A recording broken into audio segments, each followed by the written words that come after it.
solo baston. Solo baston means single stick, and it's the basic foundation on which the Arnis really is built upon. From the single stick, we can use it not only to fight with a single stick, such as this one, rolled up newspaper, a branch, wood, whatever. We can also use it for a sword or large machete or bowler. And what it does is it teaches us how to use our body in both attacking and defending. The stick accentuates the angles that are used when you attack somebody. And also it accentuates the angles that are used when somebody attacks you, and you have to decide how you're going to defend against it. With the stick, you can see the movements better, the flowing, and so on. So what we're going to do is we're going to move straight into it, and we're going to show you some of our warm-ups and work into some of the attacks and defenses. So let's work along with me. We're going to have to work at a fairly quick pace to get it all in on the table. And there will be some aspects of Corral's system that we don't do, but let's not worry about that now. First thing we do, we grab the stick in the middle, and we do our helicopter. This is a warm-up exercise. We work the stick like this. You should be able to hear a rushing of the air, a whooshing noise as you do it. And this really works all those muscles there. We do it out the front, we do it overhead. You can do it 2 sticks at a time, one either side. You can swap over. Make sure you spend at least as much time on the left side, if you're right-handed, as you do on the right. Okay, helicopter. And you can do this sitting in front of the TV. What we also do are twirls. Now, your twirls are the mark of the Arnisador. Why do we say that? Because your ability to twirl lets on how good you are with the stick, how much you can control the stick. Twirls are simple. We grip the stick and we keep our hand closed. We twirl the stick off to the side. Like that. Be careful it doesn't hit you in the head as it comes round. And away we go. And just do one to begin with. Come up. And then once you get good with that, you can speed them up.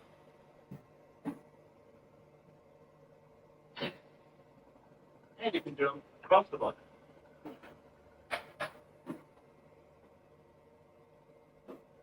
So that's how we do our twirl.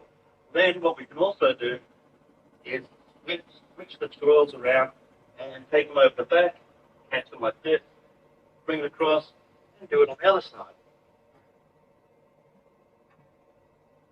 Okay? And so on. Twirls. Very, very important that you do your twirls properly. Now, once you get the twirls down pat, and you can work them, you can move into doing, as well as these, abanicos. So you might twirl up and abanico at the top. Abanico means fan. This is what we're doing, we're fanning. It's also a striking method. See how we hit from one side of the head and then to the other. The fan can be up and then down. Okay? And we work it like this. This is when we're doing it as a warm-up. We can swap over to the other side and work the left. As I said, it can be up and down as well as horizontal. Abanicos are a staple of most Arnis systems. Alright? So get good with them. When you practice them as a striking method, strike a bag or a tree or a pole or something like that. Alright. Now, other things you can do to warm up with your stick is to hold on to it while you stretch. Some of the simple ways of stretching, just stretch up, hold it for about 6 seconds, and down. Up again, and down. You can use it to stretch forwards. Down, down, down, down, down. You should be able to feel it behind here. And then back up. Always, any stretches, protect the lower back. You can go to the sides. And you can also stretch like this. Okay, so you can invent your own stretches while holding on to your stick. What you want to do is build familiarity with the weapon, with the tool. Alright, let's look at some of the more fighting and combat aspects and applications of this stick. Now that it's warmed up both sides, the grip. What we do is we grab it on the bottom with the left hand so that there's no butt or punule showing. Then we grab it with the next hand, like that. And this leaves that one hand stand to use as a butt. There are styles that hold it right down on the bottom. Although, especially as a beginner, this might make it a little bit more difficult for you to control. There are other ones that use a lot of punches. That, of course, can get in the way or even be used to disarm against you. And there are some styles that fight with a stick held in the middle. And, of course, you can also fight with a stick held this way. But we found that in our system, the best way for us to do it is like that. Now, your stance. Stance is very important. If you draw a center line here facing your enemy, put your heels on the center line. Remember, we always stand with our weapon side towards the enemy. Why? Because two of the reasons that we use a stick are range and power. So if we were to have the stick back here, we're taking away half our range. So we have it like so. Hold it properly, elbow is on the hip, stick rests on the left shoulder. This is your alive hand, and this sits on the chest like so.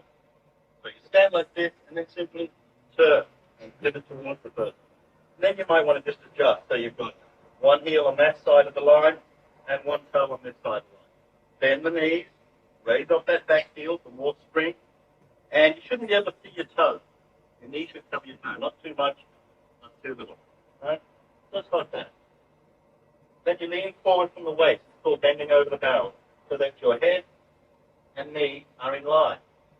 What this does is that if a strike comes in, keep expecting your head to be there, you can go way back. If you're standing upright, the strike you expect your head to be there, and you can only go half the strike back. So by leaning forward, you give a nice sense of being further in. And that's your stance, a good general all-round stance. From stance comes footwork. Footwork's very important. We don't do a great deal of kicking in Arnis, at least not at long ranges, mainly because it breaks your grip with the ground, breaks your balance and your stance. So what we do with our footwork is, if we're going to move forward, we move the front foot first. If we're going to move back, we move the back foot first. If we want to circle to the right, we move the right foot first. And if we're going to the left, we move the left foot first. Now, the important thing is, try not to get crossed up while you're moving. It sounds simple, but it can be a little bit harder to sort of actually do when somebody's trying to whack you with one of these sticks. And don't step too far.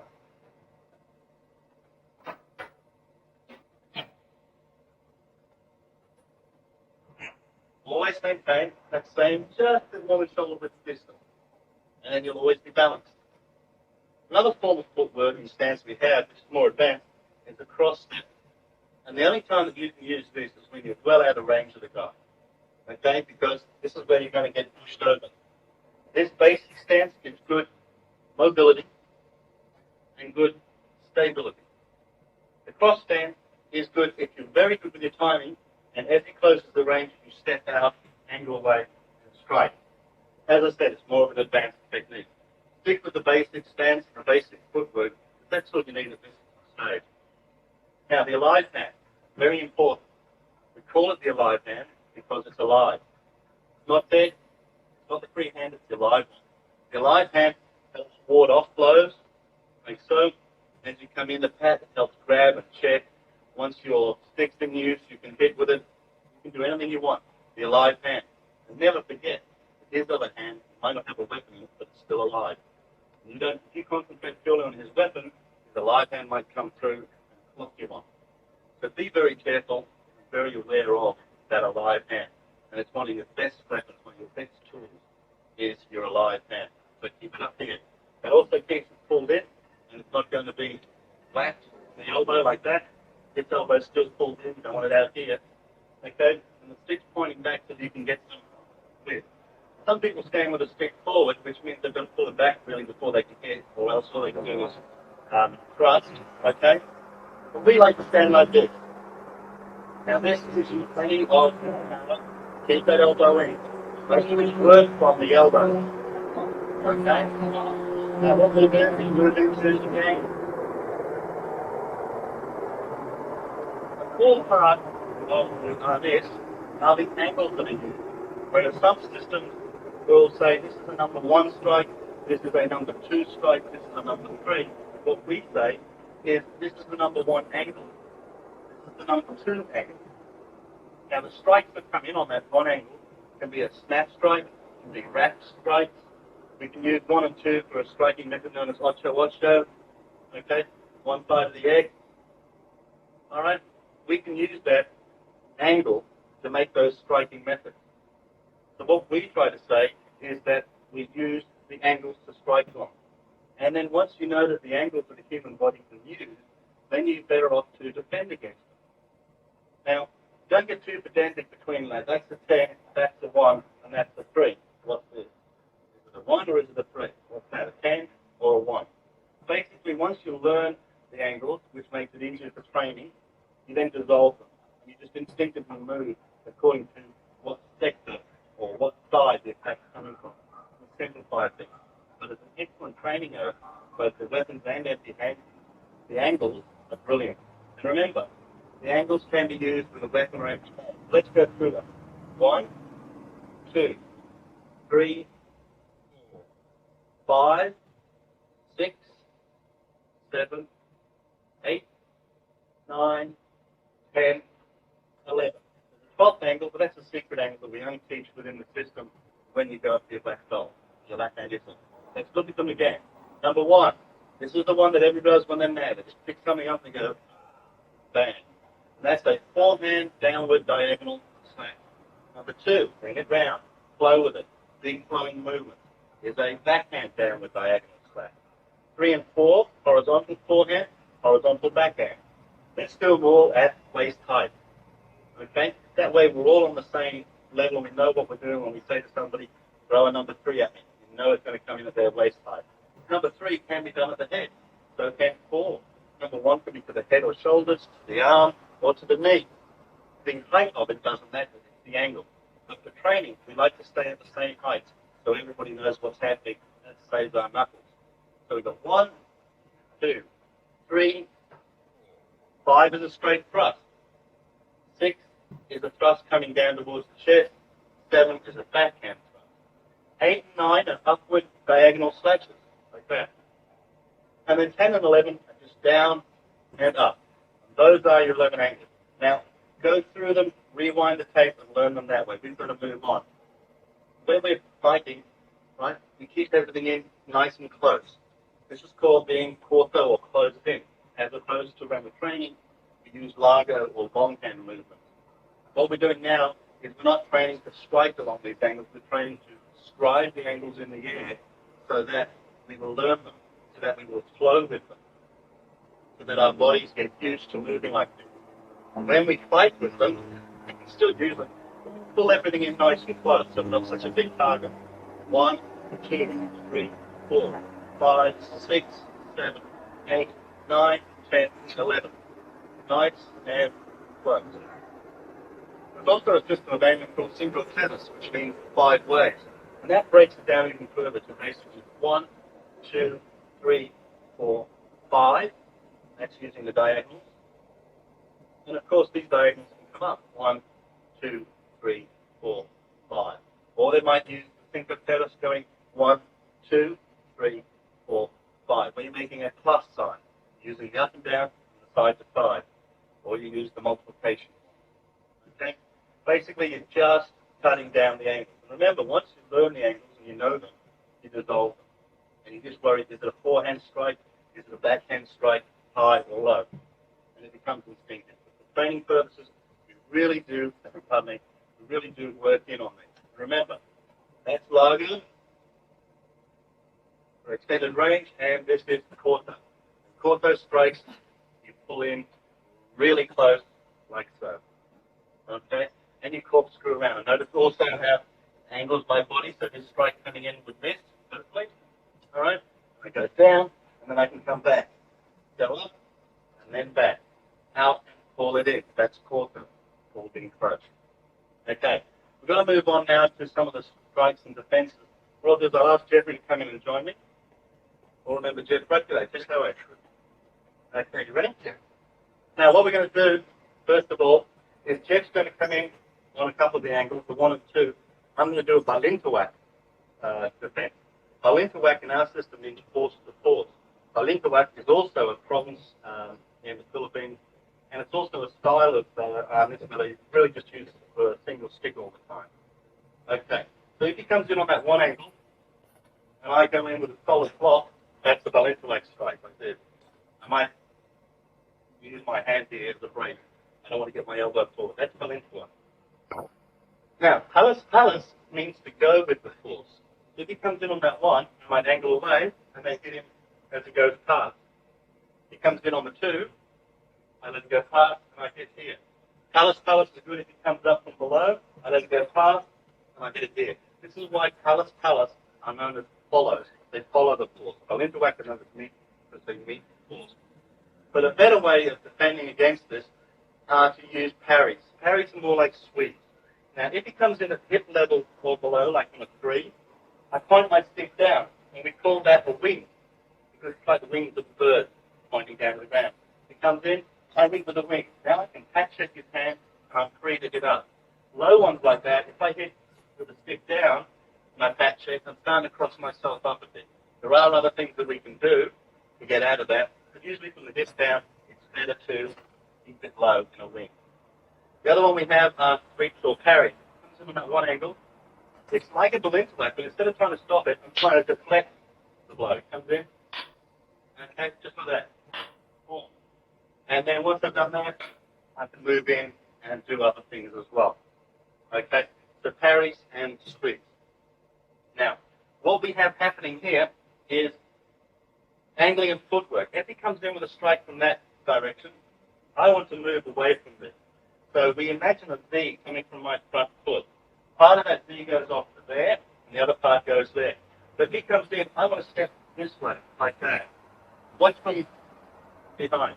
His strike comes in really big and slow, and I step over to here, forward and to the side. Parry, patch check. I watch out that there's a live hand coming through, which I can block with my elbow, hit in here, hit in there, strip this, okay? If he comes in with a backhand, a 2, I move my back foot across here, and I angle on the other side of the V. Patch check, hit, and so on. So the easy way to remember it, anything that comes with a forehand, just remember you're standing right foot first. Forehand, move your front foot first. If it's a backhand blow, move your back foot first. When you get really into it and fighting hard, it may be that forehand I don't get to move my feet at all. It's just angle my body in that direction. Block, patch check, and then go in for something else. Backhand might be the same. Angle my body here, then I get to step. Who knows? But ideally when you're training, you do a lot of this. You can do on the 1, comes in on the 2, comes in on the 3, comes in on the 4. Okay? If it comes in on the 5, 3 does the forehand go over here. Same with the 6, 3 does the forehand. Comes in on the 7, that's the backhand blow. Comes in on the 8, I get well the way out of the way, like that. Because these are usually very fast. You could, of course, follow the theory and go over here, but we prefer to get the way out of the way. Comes in on the 9, forehand blow, I get the target, the leg out the way over there.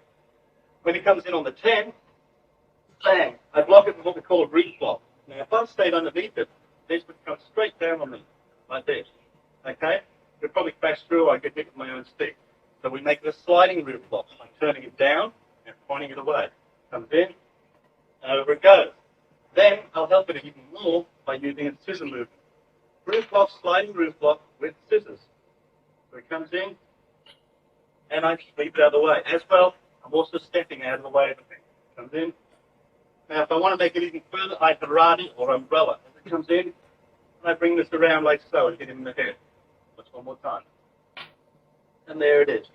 Then, if I want to take it further, I do sliding roof block with scissors, karate or umbrella, and Abanika. Here he comes. Boom, bang, like so. Looks something like this. And that's very fast. All right. Now, remember what I said about the body angling. As he's coming in with his angles, if I lean that away, it's going to miss me anyway. Coming in. All right, hopefully it goes over the top. So even just angling can get you out of the path of the weapon. All right? The trick is to angle in the right direction fast enough. That's why we try to make things fairly simple. All right. Let's move on now to doblado or dobleta strikes. When he comes in on a strike, my bit is actually there to his hand. In practice, we'll hit the stick. Bang. Now, once I've hit the stick, my live hand is following a fraction of a second behind. That checks his hand. So then I've got control of that, and then I can put in the second, or double, or blada strike. So the strikes go 1, tap, 2. So blada strike. So in comes. Now listen, you might be able to hear the hit of the stick, then the hand.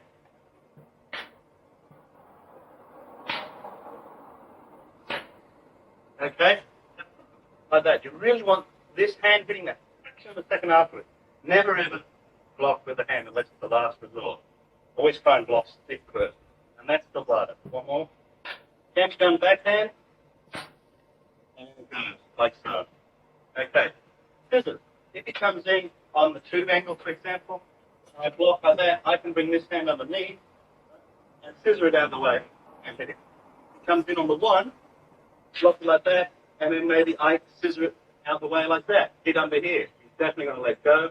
If he goes to punch with the other hand, see that coming through, I can lean back, block it, trap it, get him into here, whatever I want to do. So that's scissoring motion. If he comes in on the 3, I can block and scissor that out of the way and hit. Comes in on the 4, wing block, remember? Scissor it out of the way. Maybe you can go into a trap, hit, hit, hit, and so on. There's that scissoring. You can also use your puño or butt. Say he comes in on the 1, a pat check, I can use the butt, the puño, like so, to move him out of the way, straight to the fingers. I can use the puño to come into here, puño around the back of the head, and then give him an elbow shot into the throat or the shoulder. Puño is very handy. Use your puño. And the use of your live hand is important too. As he comes through, your live hand can be used to grab and disarm the hit. Comes through, it can go straight in, hat check, slide up into the eye. Then come back to grab this, if I slam into his face and hit. Grab on another hit with a live hand. The live hand, he might come in, then as he comes back with another strike, I might just be able to get him my live hand, hit here, and then come over and hit him again. Your live hand. Use it all the time. Hat checking comes in. Hat checking, moving it out of the way, whatever turn comes in again. Right down, bang, all this sort of thing. Your live hand. Get used to that. There's a lot of good drills with a knife that bring out your live hand. And that's in on tape 3. Okay. Let's look at some of the striking methods. Thanks, Jimmy. Right. Rompida. Rompida means up and down. And it's hitting on the 10 and 11 angle. And while we hit down like this, we can come back largo, or we can come back corto in a hooking motion. So we go down, and then hook back up. So you get him with the tip, the main part of the stick, the fist, the butt, the elbow, come back down, elbow, butt, fist, stick. Like so. That's rompida. Up and down. It's good for getting people out of the way, and it also cuts into somebody who's doing banda y banda. Banda y banda means side to side. And we do it like so. Keep it under control. Not too far, not too open. That's why you can put your hand here and start the bicep. You've seen other guys doing a lot of bicep slapping. It's usually because they're using it as a check, as a stopping method. And you can band it in, and then flick over the top of it. Ocho, ocho. Ocho means 8, and that's figure 8. When you practice, make nice, big figure 8s in the air. When you fight, you make them smaller. When you go down, well, then come up. Okay? An ocho, ocho can be a good attacking method too, but you can intercept it with rompida and banda y banda. It cuts through. Same as if somebody's using banda y banda, you can cut through with ocho, ocho. Okay, so each one of these has things that it can be used against and other things that can be used against it. As well as ocho, ocho, we've got single X, or one side of the X. That's hitting like that. Imagine there's that X, we're coming on one side of it. Like this, or like that. And that's a good way of cutting in on somebody doing ocho, ocho, or if you're doing it this way, and they're going the opposite side of the X, you can cut in on them. You're up against the left-hander. cutting in like this usually does a good job of cutting in on his left arm. Angles are so very important. Not only the angles that you lean on, but the angles that you use. Then we've got abanico. An abanico is like so. If Jeffrey comes in on the number 1 angle, and I block, I can abanico down and hit him here.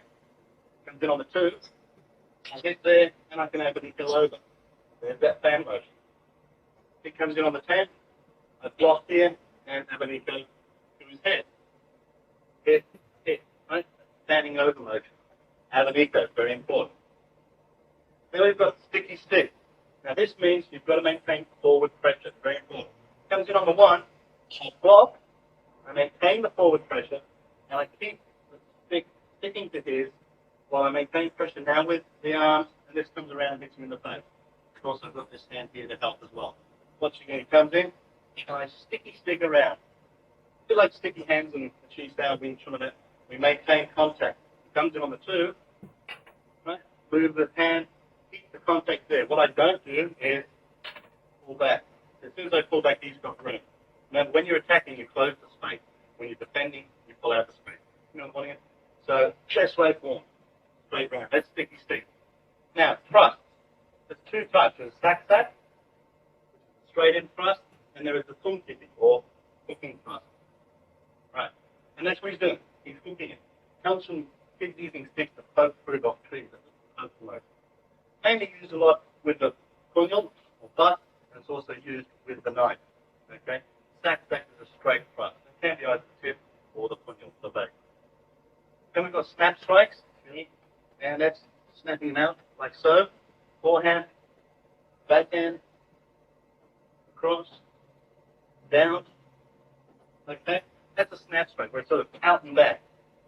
Then we turn it into a wrap, where we do several of them. And that's different. So what would happen here, Jeffrey comes in play on a number 2, I hit to the hand, pat, arm, head like that. Bang, bang, bang, bang, bang. Far better than me punching with one big hit. There we go. And you get to the head, you have several strikes, and then you just go. Okay? And away you go. All right. Let's move on quickly to disarm. And we've got 6 sectors when we disarm. So he comes in on that 1 angle, 6 across. There's 6 sectors here.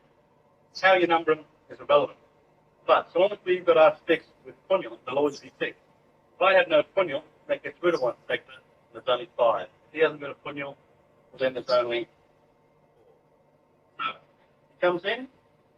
Now, my live hand, wherever it lands in one of these sectors, I can do a disarm. And there are 6 ways of disarming in our system. One of them is spin. So it comes in, I'm a little bit further out, I grab hold, and I spin with my wrist as I punch out with this. Obviously, I'm punching the hand. But in training, we won't do that. Don't punch too far and come over here, or he'll end up punching you with his live hand. The other one that we have, as it comes in, say I land into here, I can snake by snaking my hand around, pulling it in, hitting here, or hitting there. Remember, in Corral system, I either hit the hand, the whole stick, or hit the head, it tells the hand what to do. That's snake. Comes in, I snake around. I can snake in other sectors. It comes in, this time I land in this sector, okay, bang, and I hit like so. Right. Comes in again, I can snake by if I land in this sector. I snake it around, pull it in, and then I hit. Or the most common one is I land here, and I snake around. Now when I snake around, I look at my hand, and then I move it outward. By doing that, I make sure I get good alignment of the bones, and it's very easy to do. Because I might be up against somebody that's much bigger and stronger than me, then I need really good technique. He comes in, if he's really got hold of that, and I just try to do this, I'm really going to be pushing him. Right? Now, if he comes in and I do it properly, look at my hand, and then turn out, it's amazing how it just opens it up. And that's your snake. Then we've got strips. Comes in, I use it by putting my hand in here, under here, pull it away, and I just strip it. Bang. Add into it. Another way, comes in, I grab it like so, and I strip it like that. That's the sort of strip motion. And again, this time I use this sector, move it across, grab onto here, Okay, and I strip by pulling back. Strip, stripping away. Then we've got scissors. Now, scissors work best on backhand strike or low forehand strike. The blade comes in on this one angle. What I will do here, right, is I'll grab the stick, put it under here like so, and then I make it like a pair of scissors. Bang, and away it goes. Now, should you come in on a 7 angle, when I block, I come across, and it just works easier to demonstrate. I smack down on the thumb, lock my stick in there, and I push down on this one, push up on that, scissor it out of its hand, and then go into a 2 count or 2 stick attack. And those are scissors. Scissors work well on other angles. Comes in, like that. Here, for example, no, it's good. Comes in on the 2, but here, works better. Some disarms work better on some angles than others. The best idea is to play with them. Get your favourite, and away you go. Then we got the other one, which is squeeze. So he comes in on the 1, grab the cross, bring your stick in onto the hand, and then squeeze, pinch the hand like that. Another one, coming on the screen, like so, grab the cross, put under here, right, and squeeze it as you turn him over. Yeah, you like that one. It can be done the other way. Comes in, stick is pointing up, right, grab the cross and bring it under that way. Now you pull him down here and you squeeze him over here. With this hand, and that stops you trapping your own hand there. So work on them. They work on the other side as well. Grab the cross, loop in, and away you go. Have a pirouetting like you rail or somebody there. And then the last way, right, there's 6 S's. Spin, scissors, snake, squeeze, strip, and the last one is it comes in, strike. Best way to disarm. Strike. Comes in again, strike. Hand or head. Best way to disarm is to strike. It's the fun. Comes in on the 2 and strike. Strike. Okay? Those are your disarm. 6 sectors. 1, 2, 3, 4, 5, 6. 6 disarms. Coming again. Spin.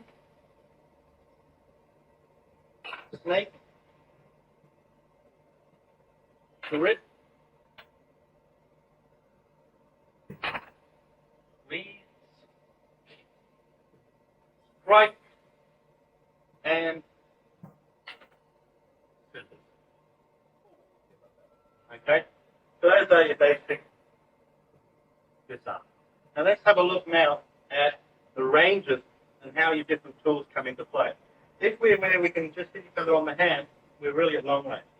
Now, it doesn't matter. See, I've got longer reach than Jeffrey because my arms are longer. But if we're only going for each other's hand and we're both using the same stick, and our stick is about a 28-inch stick, and nice and light, so if you get whacked on the hand, it doesn't hurt as much. Okay, our range is the same.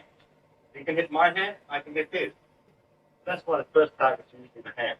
That's long range. Middle range is where we can come in and we can also hit for the head and maybe pat the hand. Close range is where we can get the punyal, the butt, into the face. And believe me, you go from long to middle to close very, very quickly. Let's have a look at some of our options now. It comes in on the 1. I angle away as I pat, as I block, pat check, and hit underneath here to the elbow. And I'm also pulling him up on his toes as I hit.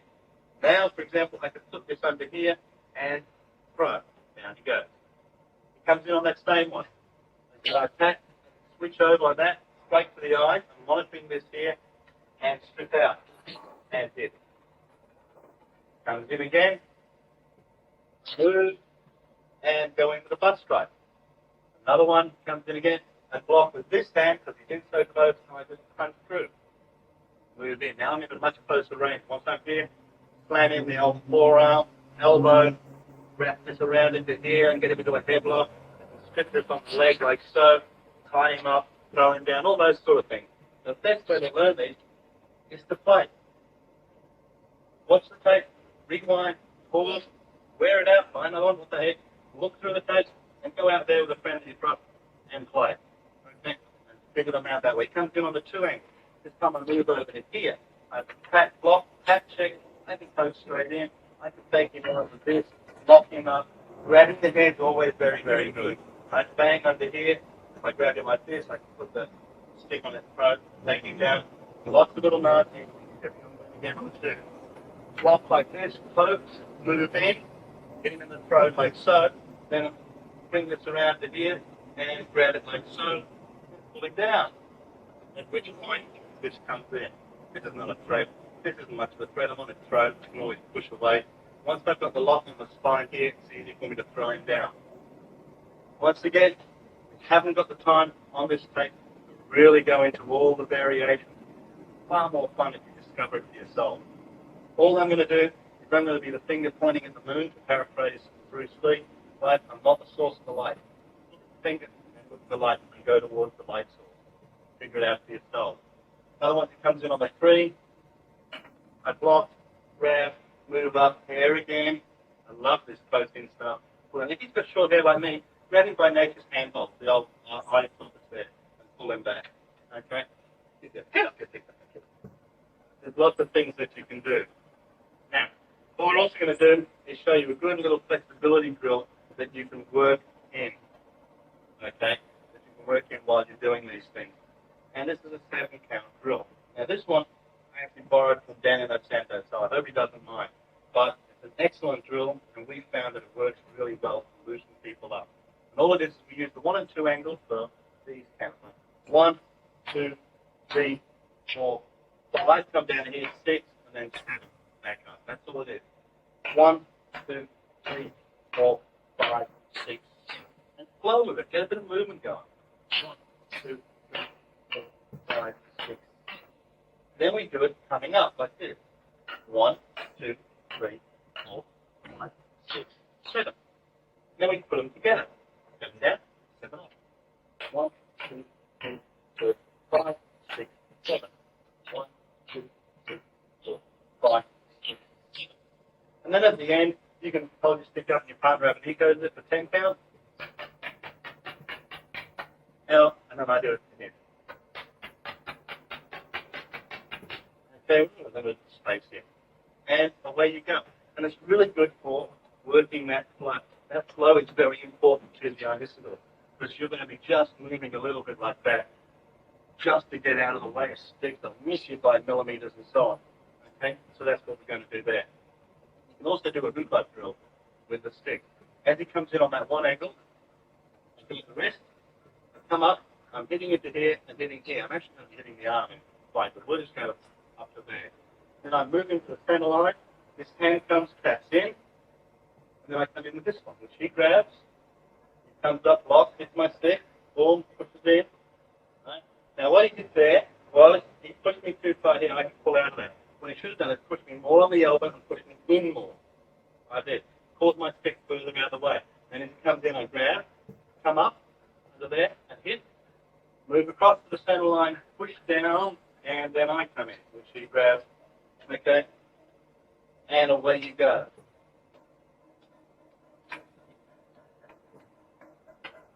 And that's all it is. You'll see it's in the hoobah drill as well. Other systems call it different names, like when there's some brados and all sorts of things like that. And then you can work in potentially different. You can work in when you can slip in a strike, slip in a trip, slip in a front. Once again, watch the thing, use the miracle of technology and pause and freeze frame that, pick up on it, and work it for yourself. All right. Now, mano-to-mano is the empty-handed part of Arnis. What we're going to do is just as Jeffrey comes in on a few things, I'll show you some possibilities. Comes in on the one, I've moved in, I've blocked. Now, see his hand come through. Right? I've got to watch out for that. So I either have to block and then move out of range, or if I come in, block and take into account with an elbow, come through and hit him on the head. This can then come underneath and throw him. Another way of doing things, he comes in, I block that, kick in like so, and then move over. Once I'm on his foot, hit him there, he can fine punch, but he's not going to do much as I put a bit of pressure. And now I just push him. He's going. Okay? Comes in on the 2 angle, block, kick, go to that. If he blocks like that, just tap down, hit here, hit there, move him round. And away you go. Punch to the left. Comes in on the 4. Block, move this out of the way and hit. If he tries to quick over the top, I'm out of the way. The safer way might have been to block come through like this, sweep it, and then bang. Now here, I've actually trapped my own hand. Not a problem. I'll go into something else, grab, and then I can work the stick. Okay? Now we're doing all these live, they're not reversed or anything. And some of them don't work out exactly as planned. That's the really bad is.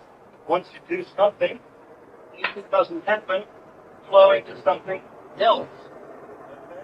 We're just going to flow into something else now. How big is the function now? But doesn't mean it's taking down. Remember, get that lock in the spine there, it's going. Okay. It's good, you don't fight that. It's magic. Normally it gives me a hell of a hard time whenever I try it. Comes in on the 5, for example. Like a block and hit. Move and hit. 5 again. Lean there, trap into here. Then move and throw. Okay? So those are some of the things that you can do. Now, remember, some of the games we play are a hit the hand type deal. And we work very, very slowly. So all we're going to be doing is lightly coming through with a couple of free things. He'll just block me, right? And I'll aim to his hand. We're only going light.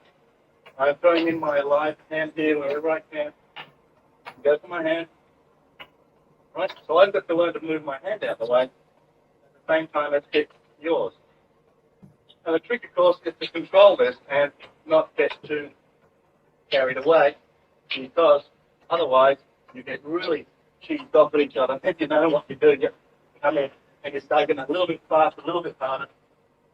All right? And this is a good way to put in the live hand. Okay, and the target is only the hand, so you keep it low down here, so we're not going to hit the head.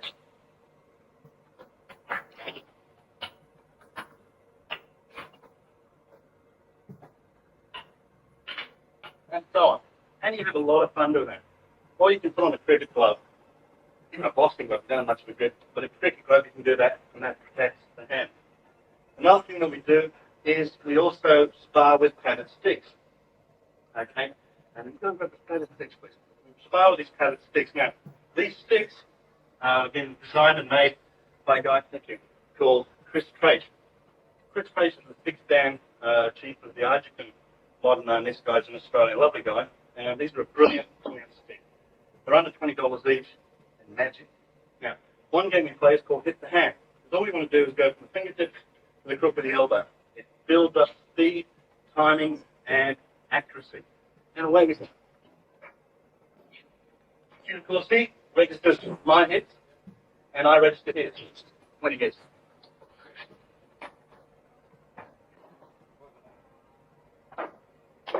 One.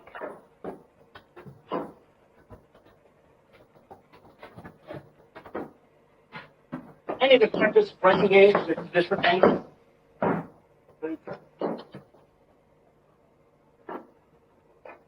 And so on. And if you put helmet on, if he still sting, get him on the head. Put on a helmet, and you can go. You can make up other rules. You can go for both leg and hand.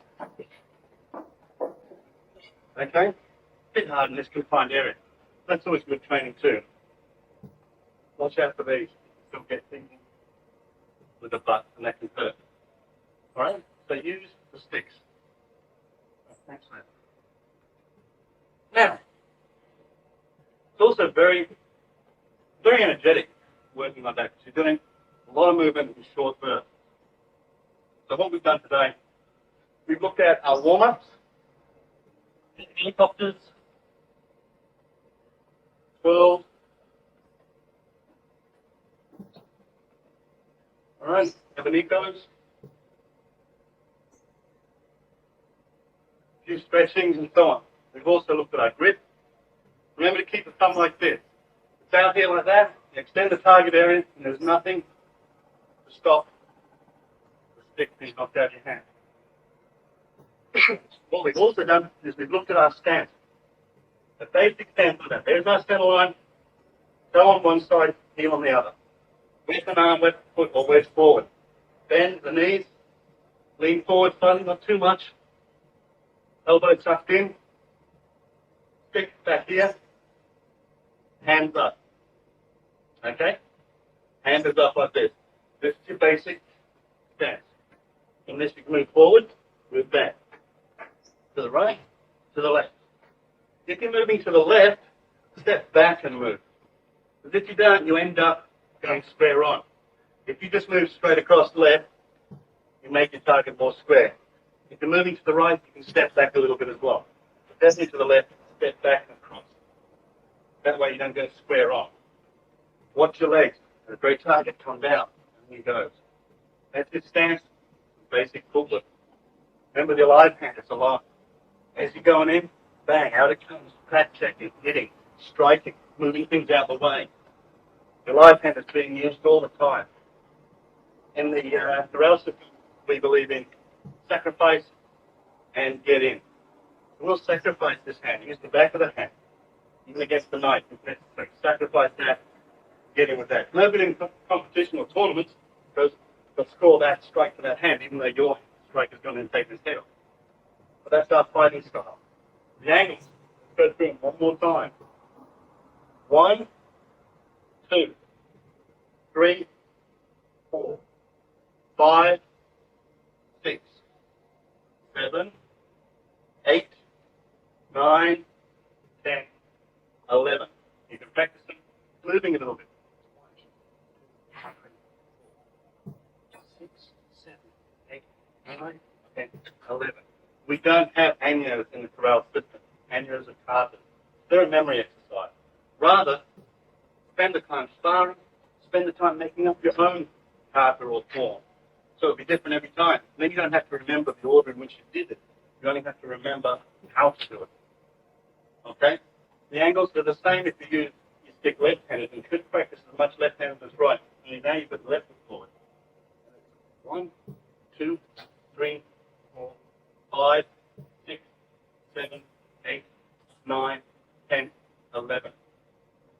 Corto and largo. Remember, anything where you extend the hand, right, is a largo strike. If you extend it and then pull it back in, it's a corto strike. So I can still get that same range, but now I'm pulling it in. Okay? Pulling it close to the body.